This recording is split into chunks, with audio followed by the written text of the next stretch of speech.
आज आपने कार्यालय का उद्घाटन किया है। जिस तरीके से पूरे उत्तर प्रदेश के अंदर सभी लोगों की मांग है कि बहन जी इस बार सीएम बननी चाहिए, तो क्या लगता है कि दिल्ली के जो लोग हैं वो उत्तर प्रदेश पर डिपेंड रहते हैं? उत्तर प्रदेश के बाद में दिल्ली में चुनाव होने जा रहा है, तो आपकी क्या तैयारी है?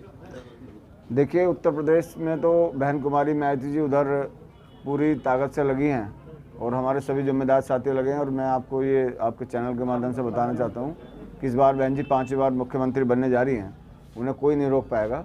उसी तर्ज पे दिल्ली में भी उनके आदेश के अनुसार हम लोगों ने 272 की 72 सीट पर हम लोगों ने इधर तैयारी की है। आज उसी के अंतर्गत हम लोग इधर 32E में श्रीमती हेमा जी के कार्यालय का उद्घाटन करने के लिए आए हैं। इसी तरह दिल्ली के अंदर सभी जगह हम लोग जाकर इस तैयारी में लगे और इस बार हम लोगों ने पूरा ये प्रोग्राम बना लिया है कि यहाँ पर 64 सीट हैं और 2 जो दूसरी निगम है वहाँ पर 104 सीट हैं। और हम लोग इतनी मतलब पोजीशन में आज की तारीख में हैं कि हम यहाँ पर किसी की 33 नहीं बनने देंगे और उधर किसी की 53 नहीं बनने देंगे। तो यदि यहाँ पर तीनों जगह मेयर बनेगा तो बहुजन समाज पार्टी का बनेगा, या फिर हमारी मर्जी के बिना यहाँ पर किसी का हम मेयर बनने नहीं देंगे। और ये आज जो जितने कार्यकर्ता आए हैं, जिनका जोश खरोश आपने देखा है, उससे आप लोगों को ये एहसास हो गया होगा कि यहाँ पर जो भी, चाहे वर्तमान यहाँ सरकार है दिल्ली की, चाहे मतलब यहाँ केंद्र की सरकार है और चाहे एमसीडी का है, यहाँ के लोग उनसे त्रस्त हैं, उनसे परेशान हैं। उन्होंने जो इनको वादे किए थे उन्होंने कोई वादा पूरा नहीं किया। और बहुजन समाज पार्टी वादों में विश्वास नहीं करती है। बहुजन समाज पार्टी जैसे उत्तर प्रदेश में 4 बार हम लोगों ने अपनी सरकार बनाकर ये साबित करने का काम किया है, उसी तरह दिल्ली देश की राजधानी में भी हम लोग जब इधर हमारे जितने भी पार्षद जीत कर जाएंगे तो वो यहाँ पर क्षेत्र में मतलब काम करते हुए आपको नजर आएंगे, जो अब तक यहाँ पर किसी ने नहीं किया। सर, मुद्दे क्या हैं आप लोगों के? मुद्दा सबसे बड़ा तो यही है कि लोगों ने यहाँ पर आज जो सबसे बड़ी जो आदमी की रिक्वायरमेंट है वो शिक्षा की है, रोजगार की है। यहाँ की शिक्षा का ये हाल बना दिया है कि आज लॉकडाउन का बहाना लेके या एक कोरोना का बहाना लेकर जो 2 साल से बच्चे आज घरों में बैठे हैं वो ऑनलाइन क्लास ले रहे हैं। अब ऑनलाइन में यदि बच्चे को कोई किसी चीज़ का प्रेशर नहीं है तो वो जो गरीब हैं वो बच्चे मतलब ना वहाँ पर किसी के पास तो फैसिलिटी नहीं है कि भाई वो मोबाइल खरीद सके। और इस तरह उन्होंने बिल्कुल जो शिक्षा का इस तरह बिल्कुल नीचे गिरा दिया है और रोजगार यहाँ पर दिन पे दिन खत्म होते जा रहे हैं। सर, और कल ही घोषणा हुई है एक कि अब कई जो नई मतलब ना पोस्टिंग है वो किसी भी कीमत पर अब नहीं मतलब क्रिएट की जाएंगी और नहीं लगाई जाएंगी। लेकिन सर, दिल्ली के लोगों को फ्री की सुविधाएं बहुत चाहिए। बिजली पानी तो फ्री दिया जा रहा है, अधिकतर लोग उन्हीं के गुणगान गा रहे हैं। देखिए, हमने इसीलिए दिल्ली देश की राजधानी में अपने सभी साथियों से बात करके एक नारा लगाया कि फ्री नहीं, रोजगार चाहिए, सत्ता और सम्मान चाहिए। तो फ्री का लालच देके ये फ्री कब तक ये करेंगे? एक दिन इनको मतलब पंगु बना देंगे और जब ये पंगु बन जाएंगे तो वो अपना हाथ खींच लेंगे। फिर ये इनको गुलाम बनाने की प्रक्रिया यहाँ की सरकारों ने शुरू कर दी है। तो और ये देश के संविधान को भी मतलब ख़त्म करना चाहते हैं और जो इनका वोट का अधिकार है उसको भी ख़त्म करना चाहते हैं। उनका एजेंडा है यहाँ पर कि नई संसद, नया संविधान। तो यदि संविधान नया लिखा गया तो निश्चित जो वोट का अधिकार, जिससे हम लोग यहाँ पार्षद, MLA, MP बनते हैं, ये मुख्यमंत्री, प्रधानमंत्री बनते हैं, तो ये गरीब के बेटे फिर मतलब उसी प्रक्रिया पे चले जाएंगे कि जहाँ से बाबा साहब डॉक्टर भीमराव अम्बेडकर अपने 4 बच्चों की कुर्बानी देकर हम लोगों को ऐसा ये वोट का अधिकार दिलाया। और आज यदि हम लोगों ने इनकी बातों को नहीं समझा तो निश्चित आप लोग ये समझ लेना कि इन्हें कोई गुलामी से नहीं बचा पाएगा। और लोगों को इस बात का एहसास होने लगा है कि अब मतलब हम लोग अपने पैरों पर खड़े होकर अपनी सरकारें बनाएंगे, चाहे वो निगम के अंदर अपना मतलब मेयर बनाना हो, चाहे विधानसभा के अंदर अपना मुख्यमंत्री बनाना हो, चाहे केंद्र में अपनी सरकार बनानी हो, उसमें वो लगे। सर, हर समय केजरीवाल के निवास स्थान पर चाहे आशा वर्कर ले लें, चाहे हम आंगनवाड़ी वर्कर ले लें, चाहे हम होमगार्ड के ले लें, सभी लोग धरना प्रदर्शन कर रहे हैं और केजरीवाल दूसरे राज्य के अंदर जाके आश्वासन दे रहे हैं हम आशा वर्करों के लिए, आंगनवाड़ी वर्करों के लिए अलग से एक मुहिम लाएंगे। तो सब दिल्ली को नहीं संभाल पा रहे तो अन्य राज्यों में किस तरीके से ये जुमला पहना रहे हैं? देखिए, उन्होंने पहले भी लोगों को मूर्ख बनाया, जनता को मूर्ख बनाया। यहाँ से धन इकट्ठा कर रहे हैं, यहाँ से मतलब सरकार, यहाँ का जो उनका टिकट जो लोग जो बता रहे हैं तो वो आसानी से नहीं मिल रहा है। बिना पैसे के वो किसी को टिकट नहीं दे रहे हैं। और बहुजन समाज पार्टी अपने वर्कर को चुनाव लड़ाने में लगी है और यहाँ पर उन्होंने आश्वासन दिया कि हम जितने भी यहाँ पर जो टेम्परेरी लोग हैं उन्हें परमानेंट करने का काम करेंगे, चाहे वो DTC में है, चाहे वो आशा वर्कर हैं, चाहे वो मतलब आंगनवाड़ी में हैं, मगर एक भी काम उन्होंने इस तरह का पूरा नहीं किया। जब दिल्ली देश की राजधानी में वो नहीं कर पाए तो दूसरे राज्य में क्या करेंगे। और इसलिए यहाँ दिल्ली मतलब ना उनकी तरफ देख रही है, मगर वो वहाँ जाकर लोगों को फिर मूर्ख बनाने में लगे हैं। तो अब मतलब दिल्ली और दूसरे राज्य के लोग मूर्ख बनने वाले नहीं हैं। लक्ष्मण सिंह जी हमारे बीच में है, दिल्ली प्रदेश अध्यक्ष। सर क्या लगता है कि अब भगदड़ शुरू हो गई है, दूसरी पार्टी के लोग आपके पास आ रहे हैं और आपकी पार्टी के लोग दूसरी जगह जा रहे हैं, सर इस भगदड़ से बहुजन समाज पार्टी पे क्या असर पड़ेगा? कोई असर नहीं पड़ता है। और दिल्ली प्रदेश के अंदर तो बहुजन समाज पार्टी में विभिन्न पार्टियों के लोग आ रहे हैं, हमारी पार्टी के लोग कहीं नहीं जा रहे हैं। दिल्ली प्रदेश में आपने देखा हो, एक भी कोई ऐसा बंदा नहीं है जो बीएसपी छोड़ के कहीं गया हो।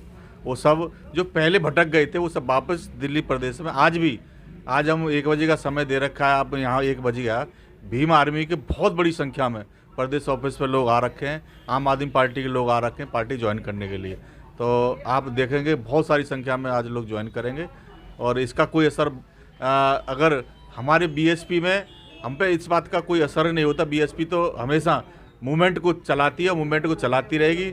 और जो नेता जिनका ऐसा कुछ वो है कि भाई हमें कहीं एमएलए एमपी बनना है, वो लोग इधर उधर चले जाते हैं। बाकी बीएसपी के जो मिशनरी लोग हैं वो बीएसपी को चलाने में अब भी हैं और जब पहले भी थे आज भी हैं। हमारे बीच में सतीश जी हैं जो प्रभारी लगाए गए हैं। तब कैसा लग रहा है, आपने तो इस क्षेत्र में काम किया है? क्षेत्र में नहीं, पूरी दिल्ली में काम किया है। और लगने की बात ऐसी है कि दिल्ली बदलाव चाहती है और बदलाव होके रहेगा। ये सीट पहले भी हम जीत चुके हैं, एक बार दो बार दूसरे नंबर पर रह चुके हैं। ये नंदनगरी वो सीट है, ये मेरी कर्म भूमि भी है। तो जिन लोगों ने बहन जी को गुमराह करके और पूरे प्रदेश का भट्टा बैठा दिया, 15% से लेके वोट आज 1% पे आ गया, और उन लोगों को बहन जी ने बाहर का रास्ता दिखाया। और जो लोग मिशनरी वर्कर थे हमारे जैसे, उन लोगों को वापस बुलाकर मान सम्मान देकर आज पार्टी का मान है। और आप लोग देख रहे हैं कि पार्टी का जो दिल्ली में जो आएगा रिजल्ट आपको एमसीडी में आपको पता लग जाएगा। हमारे बीच में हेमा जी भी हैं। हेमा जी, आपका आज ऑफिस का उद्घाटन हुआ है, क्या तैयारी चल रही है? सर बहुत ज़ोर शोर से तैयारी चल रही है। हम पूरी मेहनत के साथ एमसीडी चुनाव लड़ने के लिए पूरी तरीके से तैयार हैं। जितना हमारी बहन कुमारी मायावती जी ने यूपी में जिस तरीके से उन्होंने विकास किया था, हमारी पूरी कोशिश ये रहेगी कि हम अपने वार्ड में भी उसी तरीके का विकास कर सकें, ताकि जैसा सर ने कहा कि एजुकेशन का जो मेन मैटर है कि जो बच्चे नहीं फ़ोन खरीद पाते, उनको परेशानी होती है, वो आगे नहीं पढ़ पाते, और आगे आने वाली जनरेशन जितनी हमारी फास्ट चल रही है उस हिसाब से वो पीछे रह जाएंगे। तो हमारा मेन पहला फोकस उनके ऊपर रहेगा कि उनको किसी भी तरीके से एजुकेशन के लेवल पे कहीं जाके कोई परेशानी ना हो। उसके अलावा जैसी भी हमारे वार्ड की स्थिति है इस समय, वो बहुत ख़राब स्थिति है। अगर आप देखेंगे जो प्रीवियस हमारी जो भी एमसीडी में अभी सरकार है, उसने हमारे वार्ड के लिए कुछ भी नहीं किया। कई जगह ऐसे हैं जहां आप देखेंगे कि बिल्कुल स्ट्रीट लाइट्स नहीं है, बिल्कुल रात के समय इतना अंधेरा हो जाता है कि वहां कोई नहीं निकल सकता। तो हमारा वो काम भी रहेगा कि ऐसी ऐसी जगह स्ट्रीट लाइट्स लगाना जहां पर बिल्कुल अंधेरे की चादर ढकी पड़ी है, रात में लोग निकलने से वहां डरते हैं। क्या आप बहन जी के जो उत्तर प्रदेश के अंदर जो कार्य थे आम जनता को बताने में सक्षम हैं? सर जैसा उन्होंने बहुत सारी जगहें उन्होंने ऐसे काम किया है कि उन्होंने एजुकेशन को बहुत ज़्यादा सपोर्ट करा है। साथ ही साथ उन्होंने जो पिछड़े वर्ग हैं, जो जिसके बारे में कोई भी सरकार ने नहीं सोचा कभी, उन्होंने उन लोगों को आगे लाने के लिए बहुत सारी चीज़ें उसमें करी हैं। जिस तरीके का बहन जी का लॉ एंड ऑर्डर था, जी उसके बारे में आप जानते हैं? जी, उनके लॉ एंड ऑर्डर में महिलाएं बहुत सुरक्षित थी उस समय। मतलब महिलाएं आराम से मतलब अपने काम पे जा सकती थी या घर से बाहर निकल सकती थी। आज के समय वो लॉ एंड ऑर्डर उस लेवल से नहीं चलता जिस लेवल से पहले चलता था। उन्होंने जिस तरीके से उसमें बदलाव करे हैं और मतलब जिस तरीके से उन्होंने आगे उस चीज़ को रखा है कि नहीं, महिलाओं की सुरक्षा पहले है, तो उस तरीके से हम भी अपने क्षेत्र में उस तरीके से विकास करना चाहेंगे, ताकि कि किसी भी महिला को या किसी भी हमारी बहन बेटी को किसी भी तरीके से कोई भी परेशानी ना हो। हेमा जी, बहन जी ने युवाओं पे भरोसा किया है, बड़े पैमाने पे भरोसा किया है, और खास तौर से आप उन्हीं की कैटेगरी से आती हैं, वो भी महिला है और आप भी महिला हैं। क्या आप उन पे खरा उतरेंगे? बिल्कुल सर, मेरी पूरी कोशिश ये रहेगी कि जिस तरीके के उनके विचार है और जिस तरीके के हमारे बाबा साहब के विचार रहे हैं, मैं उनके विचारों पे पूरी कोशिश करूंगी कि मैं पूरी तरीके से खरी उतर पाऊँ। उमा शंकर जी बिगुल बच चुका है और ऑफिस का उद्घाटन हो गया है। आप प्रभारी हैं नंदनगरी से, कोऑर्डिनेटर हैं, तो क्या लगता है कि मतलब इस समय जो विचारधारा वोटरों की इधर जा रही है? मानवार आपने बहुत ही बेहतरीन क्वेश्चन पूछा है। बहुजन समाज पार्टी दिल्ली प्रदेश और इस विधानसभा का कोऑर्डिनेटर होने के नाते मैं आपको बता देना चाहता हूं कि दिल्ली के अंदर जो चीज़ें हो रही हैं उसके आधार पर माननीय बहन जी के नेतृत्व में दिल्ली प्रदेश की कमेटी में और राष्ट्रीय कार्यकारिणी के नेतृत्व में हमने जो प्रत्याशी का सिलेक्शन किया है उसके क्राइटेरिया और मानक बहुजन समाज पार्टी के हमेशा से अलग रहे हैं। क्योंकि बहुजन समाज पार्टी का आप देखते हैं कभी मैनिफेस्टो नहीं आता है, क्योंकि बहुजन समाज पार्टी का जो मैनिफेस्टो है इस देश में संविधान को संपूर्णतः लागू करने का उद्देश्य है। और जब जिस दिन देश में संविधान पूरी तरीके से लागू हो जाएगा उस दिन इस देश के अंदर महिलाओं के साथ और बैकवर्ड क्लास के साथ SC ST OBC माइनॉरिटी के साथ न्याय होना शुरू हो जाएगा मानवर। दूसरी चीज़ मानवर, दिल्ली प्रदेश के अंदर जो ये मनवादी सोच की आज के टाइम पे सरकार चल रही है, जिसने एक ही मुद्दा रखा है कि हम आपको बिजली फ्री देंगे, पानी फ्री देंगे। मानवर, हमारा कहना है ना हमें बिजली फ्री चाहिए ना पानी फ्री चाहिए। आप हमारे बच्चों को आप गवर्नमेंट जॉब दीजिए, सरकारी नौकरियां दीजिए, हम लोगों को उस प्रकार का रोजगार प्रोवाइड कराइए जिस प्रकार से पहले होता था। आपने हमारे लोगों को अपंग बनाने की कोशिश की है। जिस प्रकार से आपने दिल्ली के अंदर ठेकेदारी प्रथा और प्राइवेटाइजेशन लागू किया है, जिससे सरकारी नौकरियां पूरी तरीके से ख़त्म हो चुकी है मानवर। आज हमारे SC ST OBC माइनॉरिटीज़ के बच्चे बेरोजगार घूम रहे हैं, किसी प्रकार को किसी व्यक्ति के लिए नौकरी नहीं है। मैं कहता हूँ आप हमें नौकरी दीजिए, हमें सरकारी नौकरियां प्रोवाइड करवाइए और हम अपने आप बिजली पानी का बिल पे कर देंगे। कहीं भी बिजली पानी का बिल, हमारा बिजली का बिल आ रहा है, पानी का बिल आ रहा है, सभी लोगों का आ रहा है। ये सिर्फ दिखाने के दूर के सुनहरे जो सपने दिखाते हैं वही है मानवर, इसके अलावा कुछ नहीं है मानवर। हमारे बीच में TR गौतम जी भी हैं। TR गौतम जी, आप बहुत अरसे से काम कर रहे हैं और आपको नंदनगिरी जैसा क्षेत्र दिया जाता है, तो इस समय वोटरों की क्या मंशा, वोटरों को कैसे समझाएंगे आप? हाँ, इस बार BSP सरकार बनेगी। वोटरों को समझाने के लिए हम उनको जो बहन जी के काम हैं जो उत्तर प्रदेश में उन्होंने किए हैं, और दूसरा जो यहाँ कमियाँ रही हैं इनके, ये जो लोगों को भिखारी बनाने की जो उन्होंने व्यवस्था रख दी है, उसको हम वोटरों को समझाएंगे। स्वाभिमान के साथ लोग जिए, रोज़गार लोगों को मिले, स्कूल अच्छे हों, शिक्षा अच्छी मिले, ये काम लोगों को हम समझाएंगे और लोगों की समझ में आएगा। और बहन जी के काम चूँकि वो देख चुके हैं, बहन जी का शासन देख चुके हैं, इसलिए वो इस बात पर विश्वास करेंगे।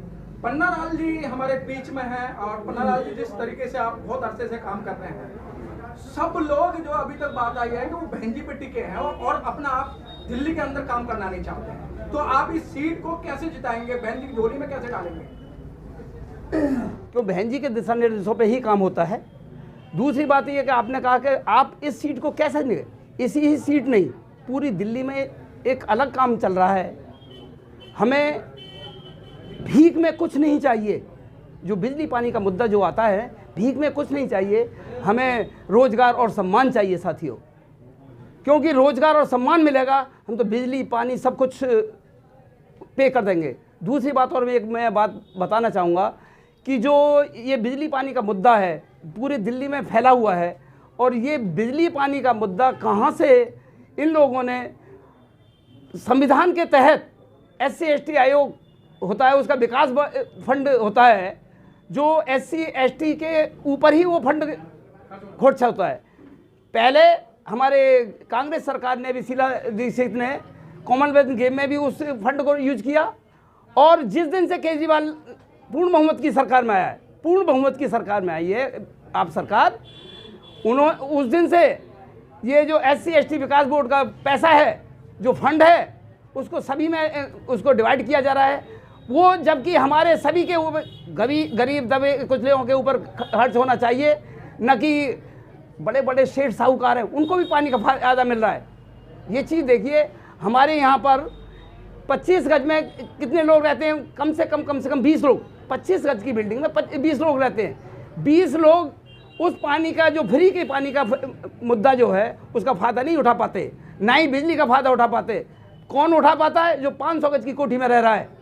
500 गज की कोठी में 2 बुढ़िया बुड्ढे रह रहे हैं, उसमें पानी भी वो लिमिटेड यूज करेंगे और बिजली भी लिमिटेड यूज करेंगे, उसका फ़ायदा उनको मिल रहा है, हमारा पैसा उधर जा रहा है। मैं सबको लोगों को यही मैसेज दे करके पार्टी की बात को आगे बढ़ाने का काम करते हैं। मनोज जी, जिस तरीके से आपको यहाँ जिम्मेदारी मिली है और जिम्मेदारी के साथ साथ हेमा जी को यहाँ से टिकट मिला है, तो आप वोटरों से क्या अनुरोध करें?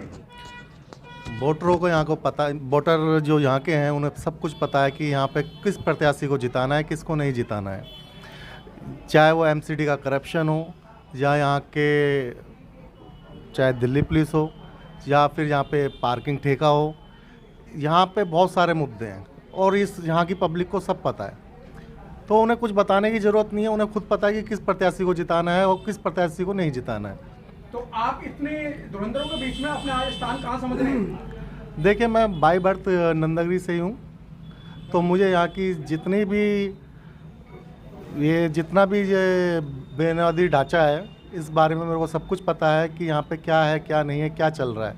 और जो यहाँ के जो धुरंधर हैं, उन्हीं को हम चैलेंज करने आए हैं, उन्हीं को यहाँ से सत्ता से हटाने आए हैं, उसको ही चेंज करना है।